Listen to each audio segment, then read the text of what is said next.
सभी को राधे राधे। आज जो है इंदिरा एकादशी व्रत है। ये जो है पितृपक्ष में जो है आज के दिन श्राद्धों में आती है। भगवान श्री कृष्ण जी की भक्ति से भाव विह्वल होकर अर्जुन ने कहा, हे प्रभु, अब आप कृपा करके अश्वनी माह के कृष्ण पक्ष की एकादशी की कथा को कहिए। इस एकादशी का क्या नाम है तथा इस व्रत को करने से कौन सा फल मिलता है, कृपया पूर्वक भक्ति पूर्वक समझाइए, विधान पूर्वक हमें समझाइए। भगवान श्री कृष्ण जी ने अर्जुन से कहा, हे धनंजय, हे धनुर्धर, अश्वनी माह के कृष्ण पक्ष की एकादशी का नाम इंदिरा है। इस एकादशी का व्रत करने से सभी पाप नष्ट हो जाते हैं, नरक में गए हुए पितरों का उद्धार हो जाता है। हे अर्जुन, इस एकादशी की कथा के सुनने मात्र से ही मनुष्य को अनंत फल की प्राप्ति होती है। मैं ये कथा सुनाता हूँ, तुम ध्यानपूर्वक सुनो।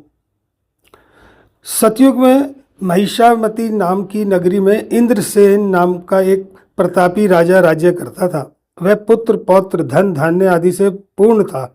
उसके शत्रु हमेशा उससे डरते थे। एक दिन राजा अपनी राज्यसभा में सुखपूर्वक बैठा था कि महर्षि नारद जी वहाँ आए। नारद जी को देखकर राजा आसन से उठा, प्रणाम करके उन्हें आदर सहित आसन दिया। तब महर्षि नारद ने कहा, हे राजन, आपके राज्य में सब कुशल से तो है? मैं आपकी धर्मपरायणता देखकर बहुत प्रसन्न हूँ। राजा ने कहा, हे देव ऋषि, आपकी कृपा से मेरे राज्य में सब कुशलता पूर्वक है तथा आपकी कृपा से मेरे सभी यज्ञ कर्म आदि सफल हो गए हैं। हे महर्षि, अब आप कृपा करके मुझे बतलाइए कि आपका यहाँ आने का क्या कारण है, क्या प्रयोजन है, मैं आपकी क्या सेवा करूँ। महर्षि नारद जी ने कहा, हे राजन, मुझे एक महान विस्मय हो रहा है कि एक बार जब मैं ब्रह्मलोक से यमलोक गया था, तब मैंने यमराज की सभा में तुम्हारे पिताजी को बैठे हुए देखा था। तुम्हारे पिता महान ज्ञानी, दानी तथा धर्मात्मा थे, मगर एकादशी के व्रत के बिगड़ जाने के कारण वह यमलोक को गए हैं। तुम्हारे पिता ने तुम्हारे लिए एक संदेश भेजा है। राजा ने उत्सुकतापूर्वक कहा कि क्या संदेश है महर्षि, कृपा करके मुझे जल्दी से जल्दी बताइए। उन्होंने कहा, राजन, तुम्हारे पिता ने कहा है महर्षि, आप मेरे पुत्र इंद्रसेन, जो कि महिष्मती नगरी का राजा है, उसके पास जाकर एक संदेश देने की कृपा करें कि मेरे किसी पूर्व जन्म के बुरे कर्म के कारण ही मुझे यह लोक मिला है। यदि मेरा पुत्र अश्वनी माह के कृष्ण पक्ष की इंदिरा एकादशी का व्रत करेगा और उस व्रत के फल को मुझे दे देगा तो मेरी मुक्ति हो जाएगी।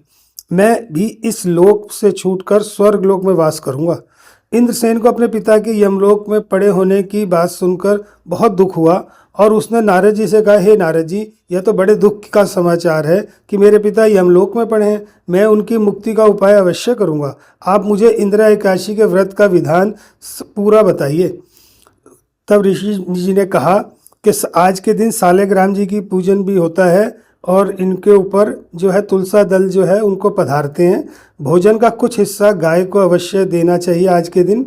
राजन, यह इंदिरा एकादशी के व्रत की विधि है। यदि तुम आलस्य त्याग कर इस एकादशी के व्रत को करोगे तो तुम्हारे पिता अवश्य ही जो है मुक्ति को प्राप्त होंगे, स्वर्ग लोक को प्राप्त होंगे। नारद जी राजा को सब विधान समझाकर आलोप हो गए। राजा ने इंदिरा एकादशी के आने पर उनका विधि पूर्वक व्रत किया। बंधु बांधवों सहित इस व्रत के करने से आकाश से पुष्पों की वर्षा हुई और राजा के पिता यमलोक से रथ पर चढ़कर स्वर्ग लोक को चले गए। इस एकादशी के प्रभाव से राजा इंद्रसेन भी इस लोक में सुख भोगकर अंत में स्वर्ग लोक को प्राप्त हुआ। भगवान श्री कृष्ण जी का, हे सखा, यह मैंने तुम्हारे सामने इंदिरा एकादशी के महात्म्य का वर्णन किया है। इस कथा के पढ़ने से, सुनने से सभी पापों का शमन हो जाता है और अंत में मनुष्य स्वर्ग लोक का अधिकारी बनता है। इसलिए कथा का सार यही है, मनुष्य को जो भी मनुष्य प्रण करे उसे अवश्य करना चाहिए, उसको तन मन धन से पूरा करे, किसी भी कार्य का प्रण उसको तोड़ना नहीं चाहिए। बोलो ओम नमो पार्वती पताय, हर हर महादेव। एकादशी महारानी की जय।